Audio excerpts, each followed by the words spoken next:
গর্ভধারণের সবচেয়ে ভালো সময় কোনটি? অনেকের কাছেই একটা প্রশ্ন থাকে বা আমাদের কাছে অনেক পেশেন্ট আসেন এবং তারা বলে গর্ভধারণ করার জন্য আমাদের সবচেয়ে ভালো সময় বা কখন আমরা একসাথে থাকলে গর্ভধারণ সম্ভব। এই প্রশ্নটির উত্তর নিয়ে আজকে আপনাদের কাছে আমরা এসেছি। তো গর্ভধারণের সবচেয়ে ভালো সময় হচ্ছে ওভুলেশন বা ডিম্বস্ফুটনের আগের 3 থেকে 4 দিন এবং যেদিন ওভুলেশন হচ্ছে সেদিন এবং কিছু কিছু সময় তার পরের দিনেও আমাদের এই সময়টা অনেক সময় আমাদের ভালো একটা ভূমিকা রাখে গর্ভধারণের জন্য। প্রতি মাসের ডিম্বাশয় থেকে একটি করে ডিম্বাণু বেরিয়ে আসে। এই যে প্রক্রিয়া, ডিম্বাণু বের হয়ে আসার প্রক্রিয়াটাকে বলা হয় ওভুলেশন বা ডিম্বস্ফুটন।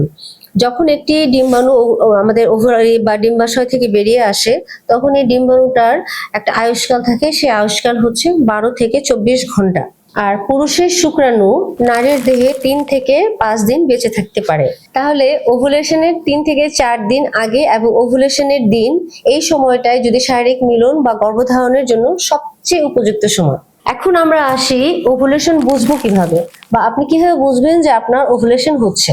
আমাদের পিরিয়ড যদি প্রতি মাসে 28 বা 30 দিন পর পর হয়, মানে নিয়মিতভাবে যদি পিরিয়ড হয়, তাহলে আমাদের যে পরবর্তী পিরিয়ডের যে তারিখটা, ধরে নেই আমার আজকে যে তারিখ, আজকে 1 তারিখ, আমার পিরিয়ড হবে আগামী মাসের 1 তারিখ। তাহলে আমি জানি যে আমার আগে পরবর্তী পিরিয়ড আগামী মাসের 1 তারিখ।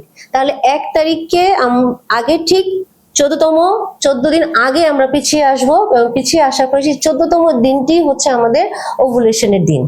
এটা ক্যালেন্ডারের হিসাব থেকে আমরা মোটামুটি একটা ধারণা করতে পারি।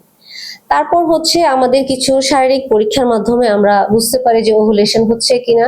তার মধ্যে একটা হচ্ছে সাদা স্রাব। ওভুলেশনের সময় যে সাদা স্রাব আসে এবং সে সাদা স্রাবটা সাধারণত পাতলা এবং একদম কাঁচা ডিমের সাদা অংশটার মতো অনেকটা হয় এবং সেটা পিচ্ছিল আঠালো হয়। এবং সেটা যদি আসে ওই মাসিকে ওই সময়টায় 14, 12, 13, 14তম দিন এরকম সময়টা আসে, তাহলে বুঝতে হবে যে সেই সময়টা আমাদের ওভুলেশন হচ্ছে। দ্বিতীয় হচ্ছে শারীরিক তাপমাত্রা দেখা। শারীরিক তাপমাত্রা দেখা, আমি প্রতিদিন সকালবেলা আমি ঘুম থেকে উঠবো এবং ঘুম থেকে উঠার আগে আমরা যদি প্রতিদিন আমাদের শরীরের তাপমাত্রাটা রেকর্ড করে রাখি এবং তখন দেখা যাবে যে ওভুলেশনের সময় শারীরিক তাপমাত্রা কিছুটা বৃদ্ধি পায়। সেইভাবে আমরা তাপমাত্রা দেখেও আমরা জানতে পারি যে আমাদের ওভুলেশন হচ্ছে। আর 3 নম্বরে আমরা আসতে পারি শারীরিক ব্যাপারটার মধ্যে একটা হচ্ছে তলপেটে ব্যথা। হঠাৎ আমরা মাসিকের ঠিক মধ্যবর্তী সময়ে যে ওভুলেশনের 14তম দিন বা অ্যারাউন্ড 14তম দিন, সেই সময়টা দেখা যাচ্ছে আমাদের তলপেটের ডান দিকে বা বাম দিকে একটা ব্যথা অনুভূত হয়, হালকা একটা মৃদু ব্যথা অনুভূত হয়। তখন আমরা বুঝতে পারি যে এই সময়টা ওভুলেশন হচ্ছে, এটা আমরা একটা ধারণা করে নিতে পারি। এখন আমাদের দেশে অনেক ওভুলেশন কিট নামে একটা কিট পাওয়া যায়। যেমন আমরা প্রেগনেন্সি কিট নিয়ে আমরা সবাই বেশ পরিচিত, যে প্রেগনেন্সি হলে প্রেগনেন্সি কিট দিয়ে আমরা বাচ্চা আছে না নাই সেটা আমরা দেখতে পারি। সেইভাবে আমাদের ওভুলেশন কিট একটা পাওয়া যায় বাজারে।